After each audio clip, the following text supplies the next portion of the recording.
তবে আমি আজকে আতঙ্কে আছি যে আজকে আমাদের নেতাকে এখানে উপস্থিত দেখে ওই যে লাল দালানে বসে আছে তার অবস্থা মনে হয় তখন কাঁপনি শুরু হয়ে গেছে, মনে হয় কাঁপতেছে। কারণ তার দেখলেই যদি ছবি দেখে তারপরে তার মাথা খারাপ হয়ে যায়। আজকে তারা বলে যে বিএনপির নাকি পেয়ারে পাকিস্তান, পেয়ারে পাকিস্তান। আমি বলবো পেয়ারে পাকিস্তানের সবকিছু ফলো করে হাসিনা এবং আওয়ামী লীগ। পাকিস্তানা বলে, এখানে মহাসচিব সব নজরুল ভাই আছেন, বলতে পারবেন। পাকিস্তানা বলে যে নির্বাচন যেটা হলো শেষে, সেই সময় জাতীয় নেতৃবৃন্দদেরকে অ্যাব্দ দেয়া ছিল যে তারা কোনো বক্তৃতা করতে পারবেন না, তাদের কোনো বক্তৃতা কোনো কিছুতে প্রচার হবে না। আজকে সেই পেয়ারে পাকিস্তানের সেটা ফলো করে আজকে শেখ হাসিনা নাজিল করছেন যে আমাদের নেতার কোনো বক্তব্য কোথাও প্রচার করা যাবে না এবং দেখানো যাবে না। এই হলো আজকে অবস্থা। কিন্তু তারপরও আমি বলতে চাই, এর আগেও জনসভায় বলেছি, আজকে আমরা কেউ জানতাম না যে আমাদের নেতা আমাদের মাঝে উপস্থিত থাকবেন।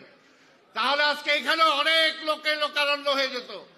এর জন্য আমি বলছি যে আজকে সবচেয়ে বাংলাদেশের এই মুহূর্তে সবচেয়ে জনপ্রিয় নেতা হলো আমাদের নেতা তারেক রহমান।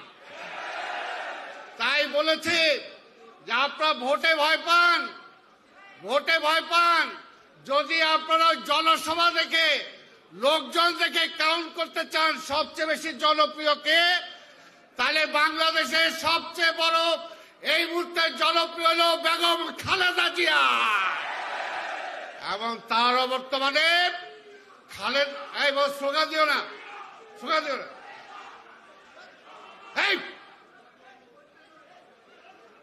আমি বলেছি যে খালেদা জিয়াও দরকার নাই, শেখ হাসিনা আপনি নির্ধারণ করেন বাংলাদেশের কোন মাঠে আপনি বক্তৃতা করবেন। একই সময়ে আমাদের নেতার বক্তব্য আমরা মোবাইলে প্রচার করব, মাইক দিয়ে দেখা যাবে কোথায় বেশি লোক হয়। আজকে তারেক রহমানের নির্দেশে উপজেলা নির্বাচন পাবলিক খাচ্ছে না, যায় না। আর বলেন যে তারেক রহমানকে নিয়ে এসে তাকে এই বন্ধ করো, তাকে সাজা দিতে হবে, তাকে সাজা দিতে হবে। আমরা বলি তারেক রহমান যে আপনার আনার দরকার নাই, তারেক রহমান নিজেই আসবে এবং তারেক রহমান যখন আসবে বিজয়ের বেশে, তখন আওয়ামী লীগকে খুঁজে পাওয়া যাবে না। আজকে এমনি একটি অবস্থায় আজকে দেশ চলছে, দেশ তো চলছে না। দেশ কি চলছে? দেশ চলছে না, দেশ চালাইতে পারে না। ব্যাংক ট্যাঙ্ক সব খায় ফেলাইলো। আজকে মানুষের জীবনে শান্তি নাই। আজকে কিভাবে হচ্ছে? আজকে দুই বাহিনীর দুই প্রধান আজকে জনগণের সামনে তাদেরকে ভিড়ের হিসাবে উপস্থিত হয়েছে, সেদিকে খবর নাই। নিজের দল চালাইতে পারেন না, নিজেদের এমপির আজকে ভোটে ভোটে মাংস খুঁজে পাওয়া যায় না, আর উনি ব্যস্ত আছেন তারেক রহমানকে আনতে হবে। কি কারণে? কি কারণে? কারণ একটাই, তারেক রহমানকে ভয় পান, তারেক রহমানকে ভয় পান। তাই ভাইয়ের আমার আজকের এই সাধারণ বার্ষিকীর এই দিনে বলবো যে অনেকে বলে আরে আওয়ামী লীগেরই তো নেতা নাই, আমাদের নেতা আজকে এখানে উপস্থিত তারেক রহমান। আমাদের নেতা কে হবে এটাকে হাসিনা ডিসাইড করবে? ওইটা আপনি জাতীয় পার্টির নেতা ডিসাইড করেন, সেই পর্যন্তই ঠিক আছে, অন্য কিছু করতে যায় না। আজকে এখানে বলতে চাই, হাসিনা খুঁজেন, তারেক রহমান আসেন না কেন? তারেক রহমান ম্যাডাম অসুস্থ, তারেক রহমান আসেন না কেন? আমি বলতে চাই, আপনার বাবারে যেদিন মাইরা ফেললো সেদিন আপনি আসলেন না কেন? কেন আসলেন না? আপনার তো পাসপোর্ট ছিল, আপনার তো পাসপোর্ট ছিল। আমার নেতা তারেক রহমানের পাসপোর্টটা আপনারা সিজ করে দিচ্ছেন ভয়ের চোটে যে কখন তারেক রহমান ফিরে আসে। তাই ভাইয়ের আমার, আজকে পাশাপাশি যদি এটাও বলতে চাই, নেতা আপনাকে বলতে চাই যে বিএনপির একটা মস্ত ভুল আছে।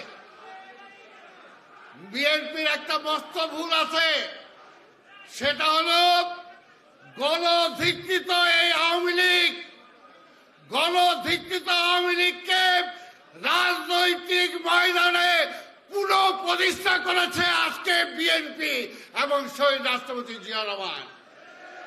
যদি আওয়ামী লীগটা শেষই হয়ে গেছিল এবং এই আওয়ামী লীগ মোটা তাজা হয়েছে বিএনপির আমলে, আজকে তারা বলে যে বিএনপি নাকি কি করছে।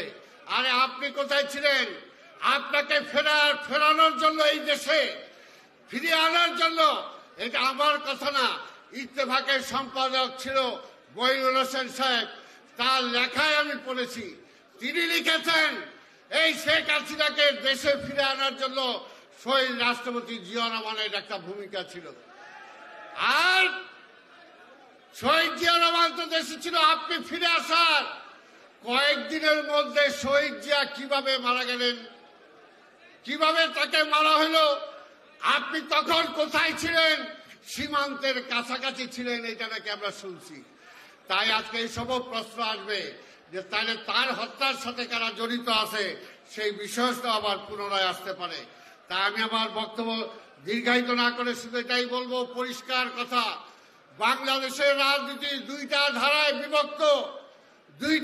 বিভক্ত। একটা হলো দেশনায়ক তারেক রহমানের নেতৃত্বে বাংলাদেশী জাতীয়তাবাদের ধারা, আরেকটি হলো আওয়ামী লীগের নেতৃত্বে আধিপত্যবাদের পক্ষে যারা কাজ করে সেই ধারা। তাই এই দেশকে যদি রক্ষা করতে হয়, স্বাধীনতার স্বপ্ন যদি বাঁচাতে হয়, স্বাধীনতার স্বপ্ন কি একদলা ছিল? স্বাধীনতার স্বপ্ন কি বাকশালা ছিল? স্বাধীনতার স্বপ্ন কি সব দল নিষিদ্ধ করা ছিল? স্বাধীনতার স্বপ্ন কি সকল প্রেস মিডিয়াকে বন্ধ করে দেওয়ার ব্যবস্থা ছিল? সেটা তো ছিল না। আজকে সেই ৭২ থেকে ৭৫ এই দেশের যে অবস্থা হয়েছিল, আজকেও শেখ হাসিনার আমলে একই অবস্থা বাংলাদেশে বিরাজমান। কোন নিয়মতান্ত্রিক ভোটের মাধ্যমে সরকার পরিবর্তনের সকল পথ আজকে হাসিনা বন্ধ করে দিয়েছে। আজকে গণতন্ত্রের কথা বলেন, আমাদের নেতা দেশনায়ক তারেক রহমান শত কিছুর মুখেও আজকে দেশে গণতন্ত্র প্রতিষ্ঠার জন্য, গণতন্ত্রকে বাঁচিয়ে রাখার জন্য এখন পর্যন্ত তিনি গণতান্ত্রিক আন্দোলনই চালিয়ে যাচ্ছেন। তাই ভাইয়ের আমার, আজকের এই দিনে বলবো, আসুন আমরা যদি সত্যিকার অর্থে শহীদ রাষ্ট্রপতি জিয়ার সৈনিক হয়ে থাকি, তার জীবন থেকে আমরা শিক্ষা গ্রহণ করি। বাংলাদেশের রাষ্ট্রের এমন কোন সেক্টর ছিল না যেখানে শহীদ জিয়া রহমানের বিচরণ ছিল না। তাই শহীদ জিয়া থাকলে আর কোনো দিকে তাকানো দরকার নাই। শহীদ জিয়াকে সামনে রাখলেই আমরা সব শিখতে পারবো। নিজের জীবন কিভাবে হবে, রাষ্ট্রকে কিভাবে পরিচালিত করব, বিদেশের সাথে কি সম্পর্ক হবে, শহীদ রাষ্ট্রপতি জিয়া রহমানই তার সবচেয়ে বড় প্রমাণ। তাই শহীদ জিয়ার সৈনিক যদি হয়ে থাকে আমরা, আসুন শহীদ জিয়ার স্বপ্ন বাস্তবায়নের জন্য, ধরে রাখার জন্যই কিন্তু শহীদ রাষ্ট্রপতি জিয়া রহমান এই বিএনপি প্রতিষ্ঠা করেছিলেন। কারণ তিনি জানতেন এই দেশে আওয়ামী লীগ একটা দল আছে, সে যত থাকলে বারবার গণতন্ত্র নস্যাৎ হবে, স্বাধীনতা নস্যাৎ হবে। তাই সেটাকে বাঁচিয়ে রাখতে হলে বিএনপির মতো একটি রাজনৈতিক দল দরকার।